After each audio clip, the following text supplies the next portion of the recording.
السلام عليكم، اهلا بيكم في مطبخي. النهارده انا عامله لكم حاجه حلوه، انا مش عارفه اسمها. هو ده تدوير لكيكه باظت عندي. انا كنت هعمل فادج كيك، فجاه باظت مني. كنت خلاص، جالي احباط وهرمي المكونات وفشلت الكيك. ففكرت طب ما احولها لحاجه تانية. حولتها لكده مكون غريب جميل جدا. الكيك ده ممكن نعمل منه البوبس، ممكن نعمله في كاسات. حاجة سهلة ولذيذة، وطلعت أحسن من الفادج كيك بمراحل. تحفة جميلة جدا. فعشان كده لو باظت مننا أي كيك أو أي تورتاية ما تيأسوش، ليها حل إن شاء الله. يلا بينا نبدأ.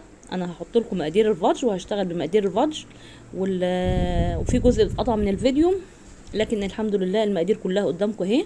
عندي جبت العجان بتاعي او المضرب او مضرب يدوي اللي يعجبكم. دول 5 بيضات. هحطهم في العجان واحده واحده كده، يعني بحطها في طبق عشان طبعا اضمن ان البيض يكون سليم. باقي المكونات عندي كوبايه الا ربع من الزيت زي ما انتم شايفين، كوبايه ونص من السكر بنفس الكوبايه بتاعه الزيت، كوبايه ونص من الدقيق، وثلاث معالق كاكاو خام هرميه، 3 معالق هرميه مليانين من الكاكاو الخام، وطبعا كيس بيكنج باودر، ورشه من الفانيليا. هنا انا بكسر البيض كله واحطه في العجان، وهبتدي احط عليه السكر الكوبايه ونص، واضربهم لحد ما يدوني فوليوم كويس ولونه يتغير. تمام. طبعا ما ننساش نحط الفانيليا واحنا بنضرب السكر والبيض.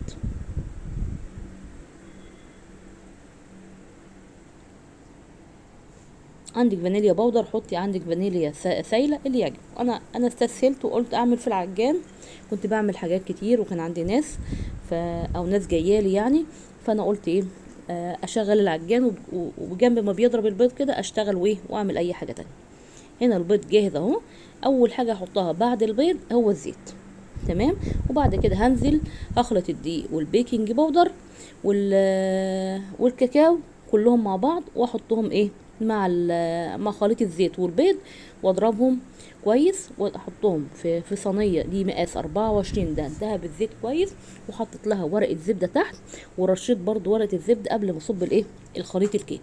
خليط الكيك خد مني حوالي 45 دقيقه بالظبط.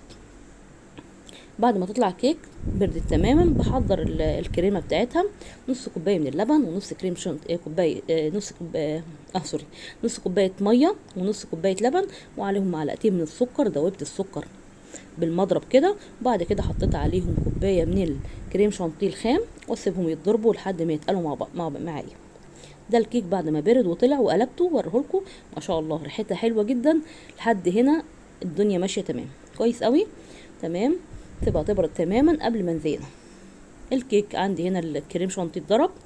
هنكه الكريم شانتيه اما بنوتيلا او بكاكاو خام. انا كان عندي نوتيلا، وللاسف انا زودت النوتيلا شويه، فالكريمه ساحت مني شويه، يمكن هو ده اللي بوظ الكيك معايا.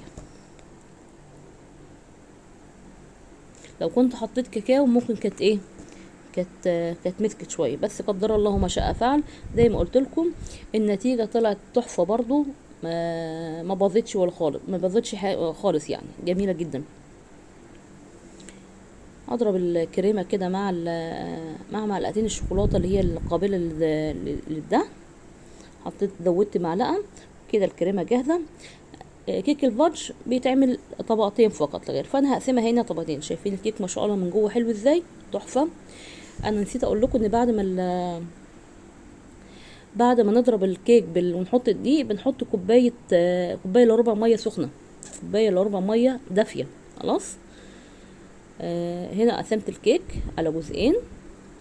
ونضفت الدنيا ما حواليا كده. ابتدي بقى كنت عايزه ازوق التورتايه، احشيها واجلسها من بره. هو ده اللي حصل فعلا. الاول سقيتها باللبن تمام عشان تبقى طريه وجوسي معانا، وهنديها طبقه كده من الكريمه.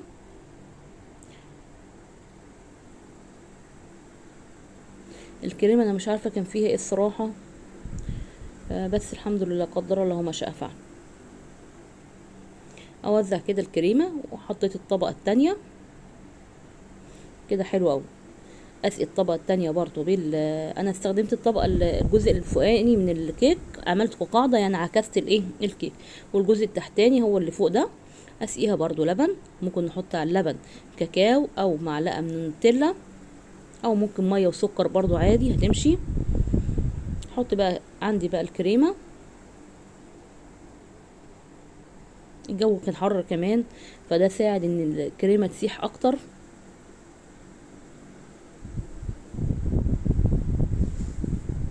خلصت كده الكريمه ولحد هنا مظبوط. بعد كده حصل اللي حصل، ان الكيكه اتقلبت باظت على بعضها. فانا مش عارفه اعمل ايه، رحت جايبه العجان تاني وحطيت بقى الكيكه بالكريمه وضربتهم في الخلاط، وادوني المعجون اللي انتوا شايفينه ده. على فكره المعجون الكيك ده ممكن نفرده في ورقه زبده، ممكن نعملها رول، او اللي هو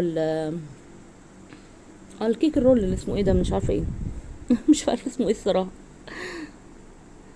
تمام. هنا بفرده في الصينيه، بسوي سطحه. والله العظيم طلع طعمها احسن من الفudge كيك بكتير كمان. جربوها باي كيكه بايظه عندكم، ومش لازم تبوظ الكيك، ممكن نعمل لها كيك مخصوص. ونعمل الخطوه دي ان احنا نعمل كيك ونحضر كريمه، وبعد كده في الاخر هنضربهم كلهم مع بعض في الايه في العجان. سويت سطح الكيك. كنت عايزه ازينها الاول بشويه مكسرات، قلت لا احط لها جناش، وبعد الجناش احط لها شويه ايه مكسرات. عندي هنا 100 جرام من الشوكولاته. لما باجي اعمل الجناش الشوكولاته بتبقى اكتر من الايه من الكريمه، يبقى 100 جرام من الشوكولاته و50 جرام من الكريمه.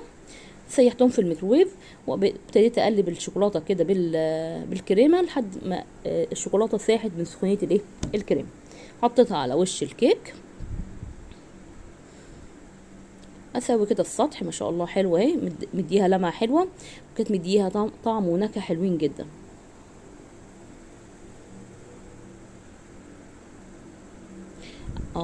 عايزين تعملوا خليط الكيك ده كالسويس رول، ممكن نفردها في ورقه زبده ونحشيها كريمه هتبقى كريمه بيضه بس، كفايه قوي كده كريمه بيضه.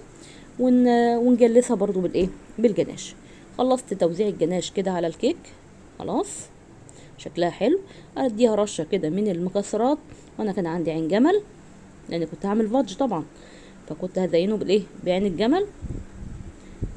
فخلص تزيين الكيك كده ونحطها في التلاجة ونقدمها ان شاء الله لضيوفنا وهتعجبهم، وانا متاكده ان هي هتعجبكم باذن الله. وما تيأسوش لو حاجه باظت منكم، كل حاجه في المطبخ ليها حل، وكل حاجه مش في المطبخ في حياتنا كلها ليها حل ان شاء الله. اذا عجبكم الفيديو ما تنسونيش في اللايك والاشتراك في القناه، واشوفكم في فيديو جديد.